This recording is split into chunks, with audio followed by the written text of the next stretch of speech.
March 12, 1992. On the outskirts of San Antonio, Texas. A man is walking his dog through a thick woods when it suddenly runs off into the brush. When the dog returns, it has something shocking in its mouth. He's telling me his dog went into the wooded area, and as he called him back, he noticed what he believed was a rock in his mouth. He reached to free the rock from his jaw, and that's when he realized that it was a human skull.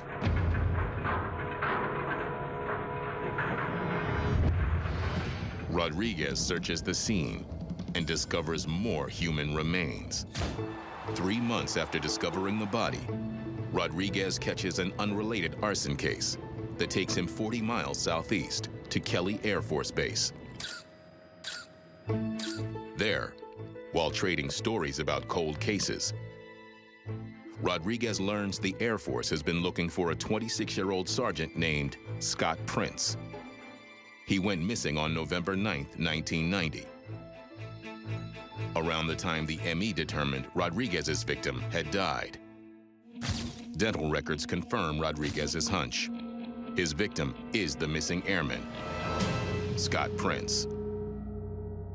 9 years later, Rodriguez is now the sheriff of Medina County, and Scott's murder remains a mystery. Then in 2001, a California inmate named Timothy Thomason breaks the case wide open. I went and I got a guard, and I said, come on, I need to talk to you. And I sat down right there, and I told him about the entire crime. I said, man, I did this 11 years ago, and I can't live with it no more. Veteran detective Randy Brown takes over the investigation. Thomason tells Brown that on the night of the murder, he was with his girlfriend, Judy.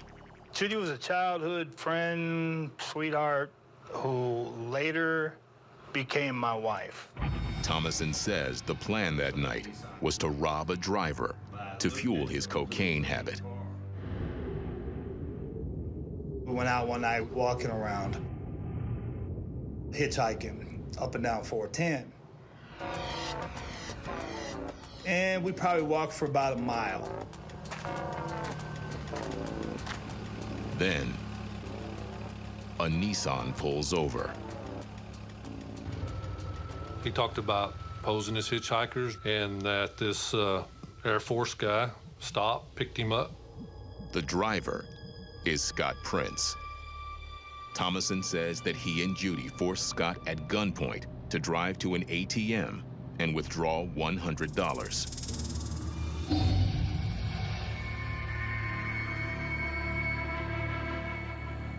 But after driving away with Scott, Thomason became anxious. I'm thinking to myself, what are you gonna do now? This dude seeing your face, you're gonna go to jail. Thomason says they took the only way out. They drove Scott to a secluded woods.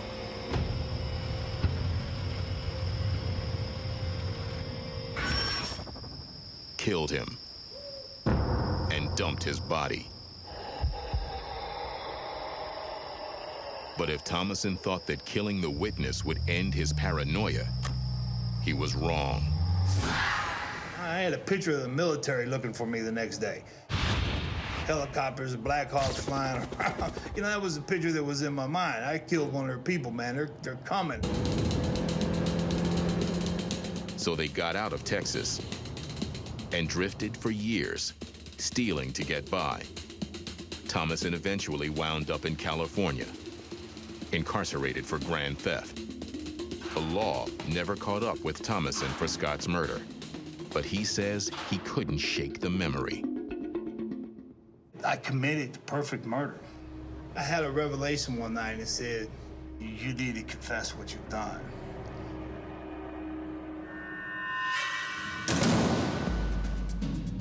Brown can't believe his luck. A full confession and a killer who's happy to cooperate. He had a desire to give me information that he thought made me happy, and that made him happy. With the confession checking out, Brown then arrests Thomason's girlfriend, Judy, for conspiracy to commit murder. But in the Medina County Jail, she refuses to make a statement. For the longest time, she wasn't talking because she was that afraid of Tim. It had to do with fear. He was pretty good about putting fear in people. For 6 months, Brown patiently tries to convince her to talk. Until one day, she does. I don't know, I think she finally just kind of realized I'm not a bad guy, and I was just there to find out the truth, and I wasn't there to put nothing on her that she didn't deserve. Thomason knows Brown has Judy in his custody, but doesn't know what she's telling him. Suddenly, he tells Brown he wants to change his story.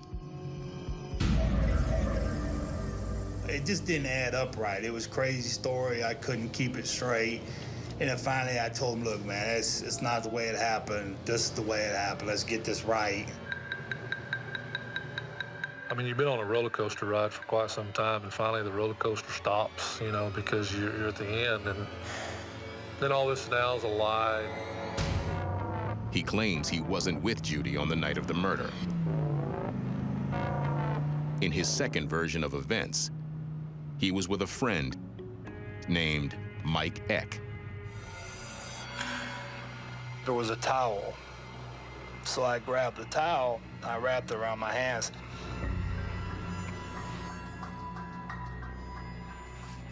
I came up behind him, I threw the towel around his neck.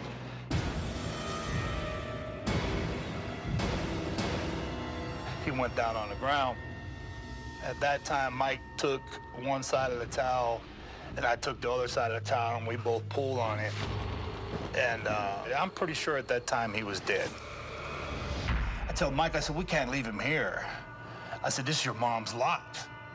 So we loaded the body back up into the trunk, drove it down the road about a half mile, found a little turnoff, went back there, and it was like a cul-de-sac. They stop at a dead end in the woods, open the trunk, and take out Scott.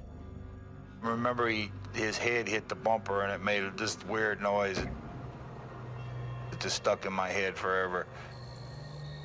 And then Mike said, do you want me to stomp on his neck to make sure he's dead?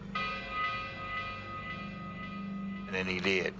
And Mike broke his neck, and then drug him over there to the woods. They bury Scott's body under a shallow pile of leaves and twigs. Then we got in the car. I dropped Mike off. He went to his house. I went to my apartment. The next morning, he came over.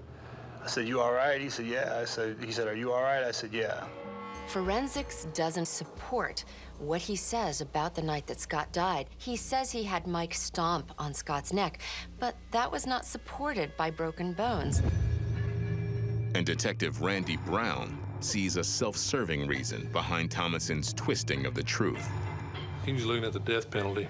At that point, he knew it, and that's when he starts pointing the finger at Mike, saying, no, Mike's the one who killed him. I didn't kill him. I choked him out. I know how to do that. I'm good at it. Mike killed him. Mike stomped on his throat with a pair of work boots. Thomason may have lied about Eck's involvement, but the question remains, why did he confess in the first place? Why put yourself in that situation on a murder that, frankly, no one ever would have connected you to? There was only one way to make amends and suffer the consequences. To do that, I had to risk dying. Let these people know what happened. Let the family know. Let the children know. You know, give the mother some type of closure, some type of relief. I felt that they deserved that. But Brown learned about an altogether different motive behind the confession. We would just have an unsolved murder if it wasn't for him being mad enough at somebody to run his mouth. Instead of remorse, another emotion may have sparked the admission: jealousy. Just days before coming forward, Thomason is serving time for grand theft when he says he made a life-changing phone call. One day, I called Judy, and there was some guy at the house, and she told me it was her friend. But I knew she had a boyfriend. She was cheating. And I was furious. And that was like the little match that set the pile of fire set the wood on fire. I cared about her, loved her. I took care of her. You know, she never went without nothing. I could have just never said nothing about Judy, period. But the fact that she was doing what she was doing to me, it made me angry enough that I said, you know what, okay. Whether Thomason's story about the phone call with Judy is true or not, Brown believes the killer's temper did him in. I don't think it had anything to do with love. He was trying to throw her under the bus. It's just to make a point, but because I'm in charge and you don't get to do what you want to do, and I can fix it from here. He's doing time, and he wants to get her locked up just like he's locked up, and he doesn't care if it's going to cost him more. Brown charges Thomason and Eck with murder and Judy with accessory to robbery. So they gave me 45 years.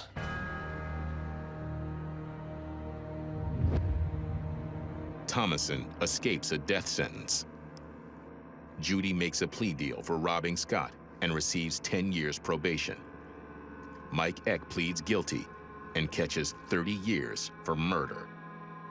If Tim would have got what I believed he should get, we probably wouldn't be sitting here because he would have got the death penalty.